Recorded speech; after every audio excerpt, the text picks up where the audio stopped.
Continuamos en esta mañana de viernes y toca hacer entrevista en profundidad. En esta ocasión, como les hemos avanzado en nuestro vídeo explicativo del principio, con el secretario general del Partido Socialista y candidato a la alcaldía, Pedro Casares Ontañón. Lo tenemos ya en nuestro sofá. Buenos días. Muy buenos días, muchas gracias. 31 años, doctor en economía, y viéndote da como apuro pensar que aspiras a ser alcalde de una ciudad como Santander con tanta trayectoria conservadora de tantos años detrás. ¿De verdad estás preparado para liderar un proyecto de este tipo? Sí, además yo creo que es más necesario que nunca, ¿no? Porque, como bien dices, Santander es la única ciudad donde no ha gobernado nunca el PSOE y donde no ha habido alternancia política. Yo creo que es un buen momento para que hagamos ese cambio.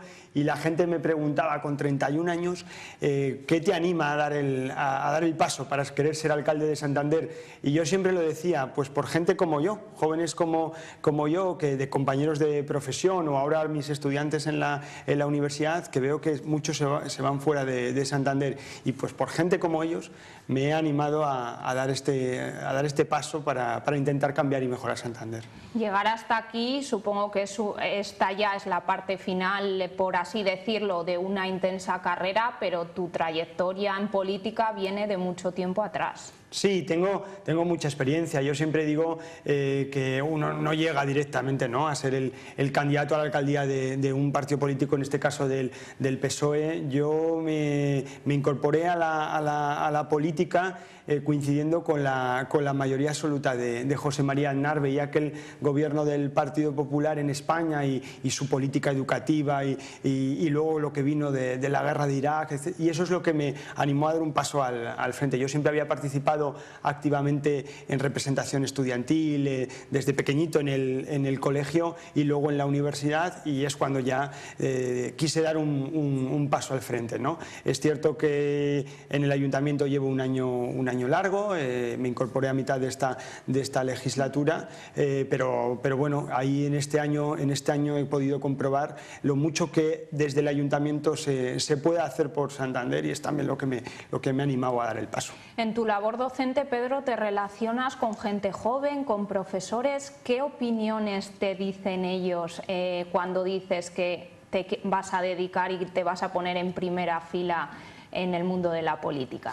Pues he recibido desde que anuncié, ¿no?, que iba a ser el candidato del PSOE a la alcaldía, muchas opiniones, mucho ánimo, porque me dicen: eres un valiente en el momento tan complicado de la política. En estos momentos has decidido dar un paso al frente, y eso te lo agradecen mucho, especialmente los compañeros, ¿no?, colegas de profesión, profesores como yo. Y también algunos me dicen: pero en tu situación, que tienes una trayectoria profesional, que lo tienes casi como la vida resuelta, ¿por qué te metes en política, en este fregado, ¿no?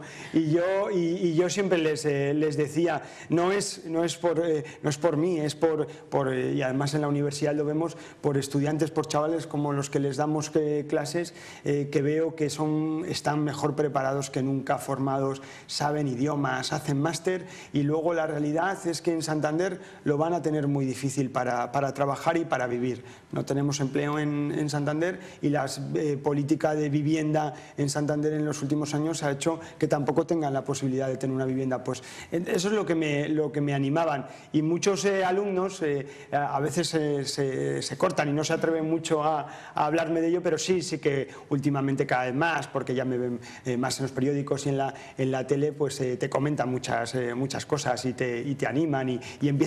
Y yo siempre digo, ¿no?, que los chavales pasan mucho, etcétera. Siempre se dice, ¿no?, pues yo los que veo, ¿no?, mis estudiantes de economía y de relaciones laborales en la Facultad de Derecho están muy implicados y tienen ganas, ¿no?, porque ven que alguien que le tienen muy a mano, porque me ven en clase y en los pasillos, que pueden ser alcalde de la ciudad, y eso también les anima. Estamos hablando de su labor docente porque no eres liberado por el momento en el ayuntamiento. Sigues compaginando las dos labores. Sí, yo estoy en política por tratar de ayudar y de aportar, ¿no? Y yo tengo mi profesión, estoy muy contento en mi trabajo, tengo la suerte de ser profesor en la Universidad de Cantabria y además tengo una pasión, tengo que confesártelo, enorme por la economía y la docencia, y compagino en este año largo que he estado en el ayuntamiento pues con mis labores políticas, pero sin tener un sueldo. Yo creo además en la política local que no hay que tener un sueldo para estar en política, y desde luego no es lo que a mí me movía. Y yo creo que ahora esto es importante, ¿no? Porque muchas veces a uno le da la sensación, especialmente gente que lleva muchísimo tiempo en política, que están como profesión, como modo de vida. Y yo siempre que lo veía, pues no, es algo que no me gustaba, porque a política no se va como profesión. Eso no quita para que en un momento dado pues tengas determinadas responsabilidades y tengas que estar en exclusiva dedicado al ayuntamiento, pero no como una forma de vida. Hablábamos fuera de cámaras de que Íñigo de la Serna lleva mucho tiempo, es conocido en Santander, José María Fuentes Pila, candidato del Partido Regionalista también. En tu caso, esa labor de conocimiento, de darte a conocer, la tenías un poco más aparcada, porque sí que se te podía conocer porque formabas parte del comité regional del partido, pero no estabas en primera plana. ¿Cómo estás percibiendo a la gente cuando te das a conocer? Que entiendo que la labor está siendo mucho más ardua para ti. Sí, nosotros tenemos mucha más tarea. Yo tengo una tarea grande y bonita, ¿no? Que es de darme a conocer a los hombres y mujeres de Santander, porque el Partido Socialista en la ciudad ha hecho un proceso de renovación muy grande. Hemos hecho a finales del mes de noviembre unas primarias donde resulté elegido, y fruto de ese proceso hemos renovado toda la ejecutiva del partido en Santander, y también toda la lista con la que nos presentamos a las elecciones. Es una candidatura totalmente renovada, muy joven, con gente trabajadora, honesta, y no repite ninguno de los actuales concejales. Entonces tenemos esa necesidad también de darnos a conocer. Cuando estamos yendo a los barrios o con asociaciones de vecinos, o estos días con los sindicatos, las sensaciones son muy buenas, porque todos coincidimos en la necesidad de renovar la política, de que haya nuevas caras en la política, y ven que el Partido Socialista en Santander lo ha hecho, y yo, lo que comentábamos antes fuera de cámara, no tengo que esforzarme en contar eso, porque me creen. Con 31 años es obvio que el partido en Santander se ha renovado, y las sensaciones que estoy palpando son buenas, ¿no? De este proyecto de renovación, porque yo lo decía, para poder cambiar Santander, para que el Partido Socialista sea creíble, lo primero que teníamos que hacer era renovar el partido. Y una vez que hemos renovado el partido, estamos cambiando el PSOE con nuevas formas, ¿no? Como las asambleas abiertas que estamos haciendo para escuchar las propuestas de los vecinos, y esa será la clave para después poder cambiar Santander. Si no cambia el PSOE, no podremos cambiar Santander. Vamos a ponernos en la opción de que resultas elegido alcalde de la ciudad. Paro y corrupción, principales preocupaciones, iba a decir de los jóvenes, pero podemos decir que de toda la sociedad en su conjunto. Si resultas elegido alcalde, ¿va a hacer tolerancia cero con estos temas? ¿Y cuáles son las medidas más inmediatas en cuanto a los 15.000 desempleados que hay en la ciudad? Has dado con dos preocupaciones que están ahí en la calle, ¿no? La principal preocupación que tienen hoy los santanderinos es el desempleo.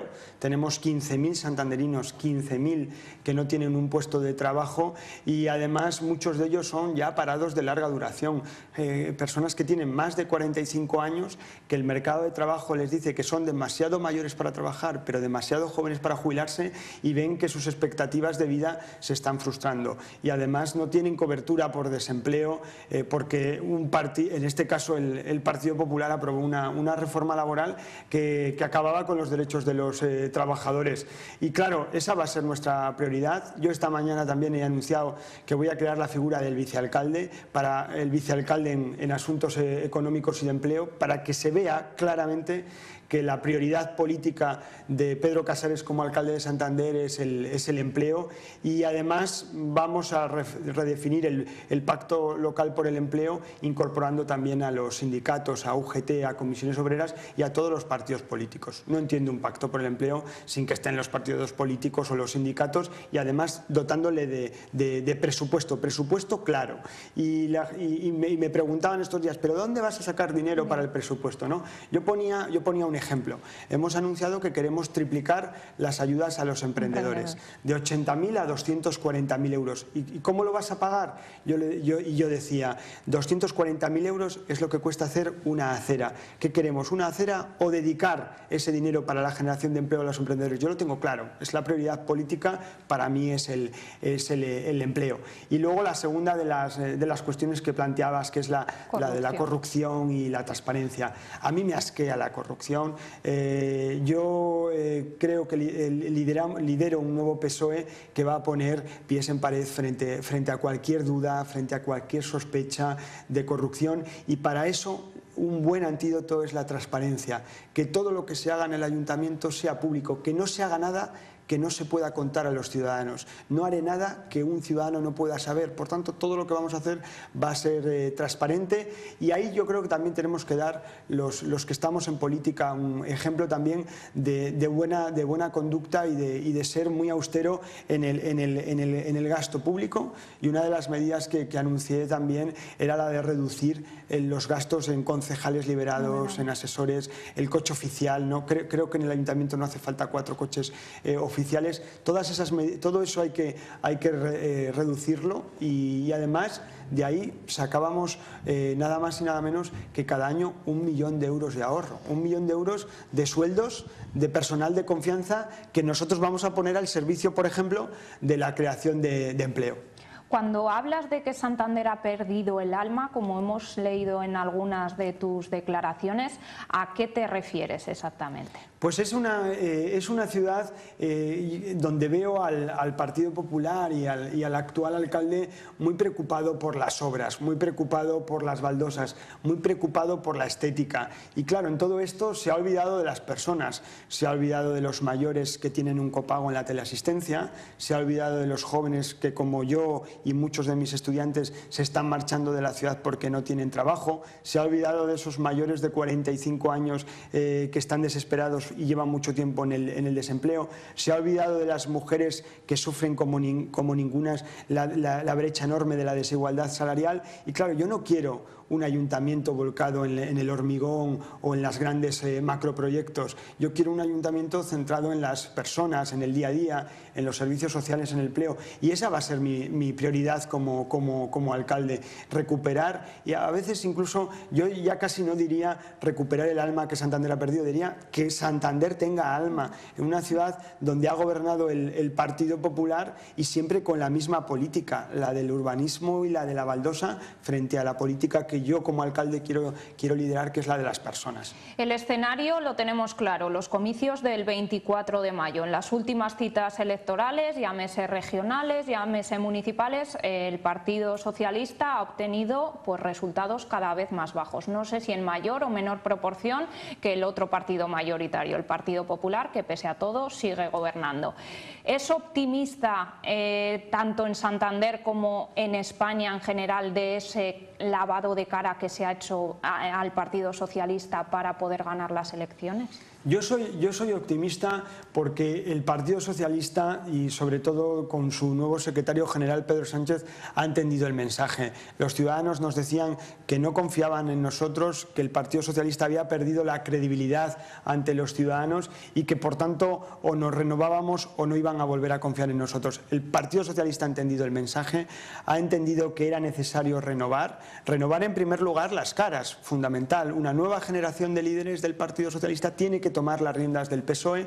Ha pasado con Pedro Sánchez en España o con Pedro Casares aquí en Santander, y ahora tenemos que dar el siguiente paso, porque tan importante es renovar las caras como renovar las propuestas y el proyecto, y ahí las formas también son importantes. Por eso esas asambleas abiertas ciudadanas en las que estamos escuchando a los santanderinos para que nos cuenten cuáles son sus propuestas. Y yo creo que hemos entendido el mensaje, por eso hemos renovado toda la lista municipal al ayuntamiento Ayuntamiento de Santander. Los ciudadanos nos pedían cambios, el PSOE está cambiando para poder después cambiar. Y ahí yo lo ponías en contraposición con el Partido Popular. Rajoy, el presidente Rajoy y Íñigo de la Serna o Nacho Diego en Cantabria han apostado por listas continuistas. No han entendido nada del mensaje y del desapego de los ciudadanos, y el PSOE sí que lo ha entendido, y por tanto yo creo que el ciudadano lo va a entender también, y vamos a ser capaces de recuperar mucha confianza perdida. A diferencia de otras citas electorales, Pedro, estamos hablando de que están irrumpiendo nuevas fuerzas, nuevos agentes, llamemos a las cosas por su nombre, Ciudadanos y Podemos. En el caso de Santander y en el seno del Partido Socialista, ¿hay preocupación por los resultados que puedan obtener estas fuerzas? Son movimientos, nuevos partidos que surgen también por ese desapego ciudadano, y ahí los partidos como el PSOE tenían que dar respuesta, es decir, podían permanecer inmóviles como ha hecho el PP o moverse, cambiar para que esos para recuperar la confianza. El PSOE lo ha hecho, y yo creo que vamos a ser capaces de mejorar nuestro resultado electoral, y yo aspiro a una cosa más. Yo aspiro a que personas que hoy están pensando o que en las europeas votaron a Podemos o incluso a Ciudadanos, que voten al Partido Socialista. ¿Y por qué? Porque estamos demostrando que somos el partido del cambio seguro, que el Partido Socialista es un proyecto solvente, es un proyecto muy renovado y que tiene una idea clara para España, y además damos un paso más. No vamos a prometer nada que no podamos cumplir. A mí no se me va a escuchar hacer ninguna propuesta que no tenga la certeza de que la voy a poder poner en práctica, que va a haber una partida presupuestaria y que se va a poder realizar. Yo creo que los ciudadanos también saben eso, también saben que hay certezas y que hay muchas incertidumbres y muchas promesas que no se pueden cumplir en otros partidos. Por tanto, yo creo que el ciudadano es muy inteligente, saben que el PSOE es un partido de cambio seguro, y frente a otras alternativas. ¿Cuál es la primera iniciativa, lo primero que hará Pedro Casares si resulta elegido alcalde tras la resaca electoral? Pues lo anuncié por una necesidad, ¿no? Que en los primeros días del ayuntamiento uno tiene que ordenar el ayuntamiento, y la primera medida era reducir todo el tema de los concejales liberados. El Partido Popular tiene 15 concejales liberados. Yo creo que no es necesario tener tantos concejales, reducir el número de asesores al servicio del alcalde y suprimir los coches oficiales. Eso lo primero, como una necesidad de que hay que firmar las primeras medidas, pero tengo claro que la prioridad desde el minuto 1 tengo que empezar a trabajar en el empleo. El empleo, como decía, va a ser nuestra prioridad, y esa va a ser algo que desde el primer minuto en el que esté en el ayuntamiento como alcalde me voy a poner a trabajar. Y luego hay muchísimas cosas. Yo decía, no sé casi por cuál empezar, ¿no? Porque en políticas sociales hay mucho por hacer. Una propuesta que tenemos es eliminar inmediatamente el copago en la teleasistencia. No entiendo un copago en la teleasistencia para personas que necesitan de la ayuda de lo público, que estamos hablando de su asistencia básica. Por tanto, hay medidas en materia social que hay que eliminar. Y fíjense, frente a los que dicen que los ayuntamientos no deben de tener competencias sociales, el presidente Rajoy aprobó una reforma que elimina a los ayuntamientos los servicios sociales, y el actual alcalde Íñigo de la Serna cayó cuando se aprobó esa medida. Yo voy a ser muy combativo contra el Gobierno de España para que los servicios sociales sigan siendo competencia municipal, y por eso espero que también haya un cambio de gobierno en noviembre de la mano de Pedro Sánchez, porque va a ser el mejor aliado que pueda tener el Ayuntamiento de Santander para que los servicios sociales sigan siendo competencia municipal. Pero estamos hablando de conseguir muchísimos recursos, de traerlo de otras partidas para que son partidas importantes, los servicios sociales, los emprendedores. Se ha hablado también desde tu proyecto de un semillero de empresas, que ningún proyecto de ningún emprendedor quede sin poder desarrollarse por no tener apoyo. ¿De verdad que se puede ahorrar tanto dinero y dedicarlo a otras cosas a diferencia de lo que se está haciendo actualmente? Sí, es una cuestión de prioridad política, ¿no? Cuando decimos que hay que situar al empleo, a los emprendedores, a la ayuda a la actividad económica como prioridad, estamos diciendo que es necesario, por supuesto, dedicar recursos económicos. O cuando decimos que las políticas sociales tienen que ser una prioridad, es que necesitamos tener recursos económicos. Y frente a eso hay que ahorrar de otros sitios, hay que ahorrar en gastos superfluos en el ayuntamiento, como todo el tema de los concejales liberados, hay que ahorrar en obras que se hacen a 6 meses de las elecciones mientras has estado 4 años sin hacer obras. Es decir, hay que centrar las prioridades. Y una cosa que en Santander es fundamental, que está impidiendo que Santander tenga recursos. Santander es una de las ciudades más endeudadas de España y donde a la vez se han subido más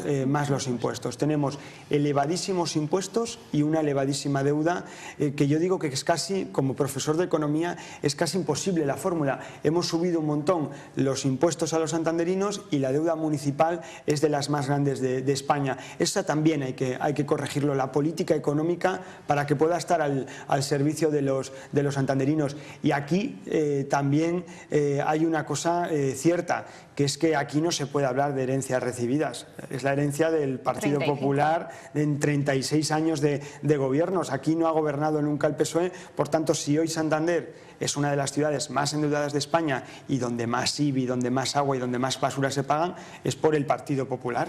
Nos centramos ahora en el tema comercio. El titular que has dado es que si resultas elegido alcalde derogarás la declaración de Santander como zona de gran afluencia turística. Fue un tema muy polémico ya el pasado verano. Grandes, pequeños comercios no encontraban la mejor salida a este problema.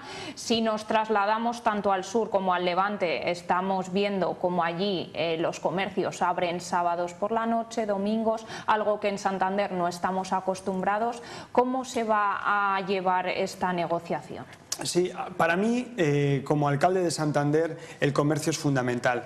¿Y por qué el comercio es fundamental para una ciudad? Porque el comercio ayuda a tener ciudades más dinámicas, más vivas, y yo lo decía también, cada vez que un comerciante levanta su persiana cada mañana, es una calle más limpia, una calle más segura, una calle en definitiva donde se está generando ciudad. Por tanto, el pequeño y mediano comercio tiene que ser fundamental en Santander, porque además hay mucho empleo y mucha actividad económica. Y lo que no tiene sentido es que toda la ciudad de Santander sea declarada zona de gran afluencia turística. No tiene sentido que los extrarradios de Santander sean de gran afluencia turística, porque todo el mundo sabe que cuando se tomó esa decisión se está pensando en favorecer los intereses de las grandes superficies y de las grandes multinacionales. Al pequeño comercio y al mediano comercio hay que dinamizarle, hay que potenciarle, y para mí va a ser una prioridad, y para eso va a ser fundamental que consigamos atraer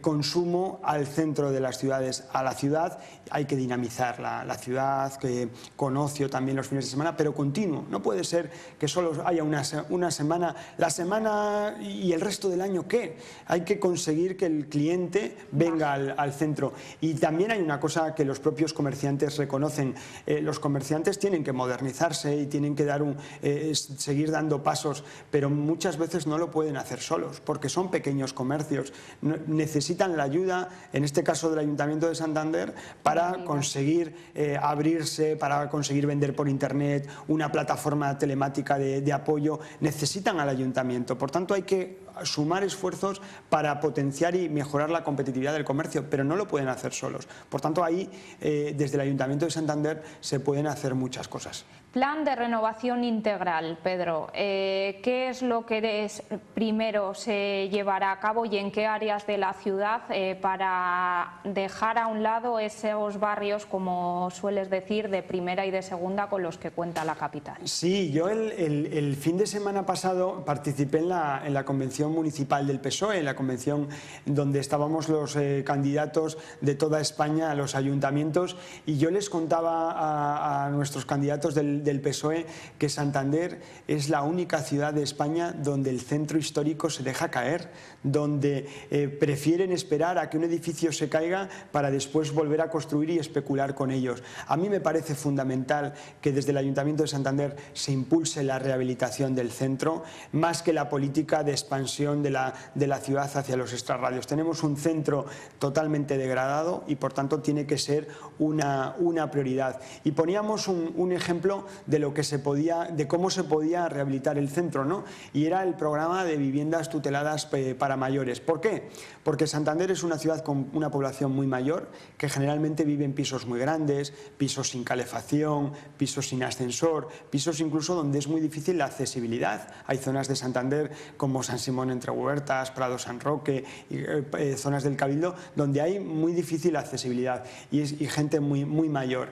Y entonces, claro, para poder recuperar esas zonas tienes que dar a las personas que viven en ella una alternativa, porque son además gente que no tiene dinero para rehabilitar esas casas. Es gente sin recursos, que tienen un piso que han pagado con el esfuerzo de muchos años, suelen ser a veces mujeres solas, viudas, que además viven desamparadas, como yo digo, en casas con malas condiciones y que no tienen recursos. ¿Y ahí cuál sería la solución? ¿El ayuntamiento se hace cargo de esos recursos para rehabilitar esas viviendas? El programa de viviendas tuteladas, consiste en que el ayuntamiento, con la iniciativa público-privada, construya también en los centros de las ciudades viviendas adaptadas a los mayores, más pequeñas, con calefacción, y lo que conseguimos es que van a vivir a esas residencias, a esas viviendas, a cambio de un alquiler, si quieren, de un alquiler social o incluso de compra social. Y a cambio los pisos donde viven se pueden poner a la venta y rehabilitarlos. Esta medida al ayuntamiento no le cuesta nada porque lo han puesto en marcha.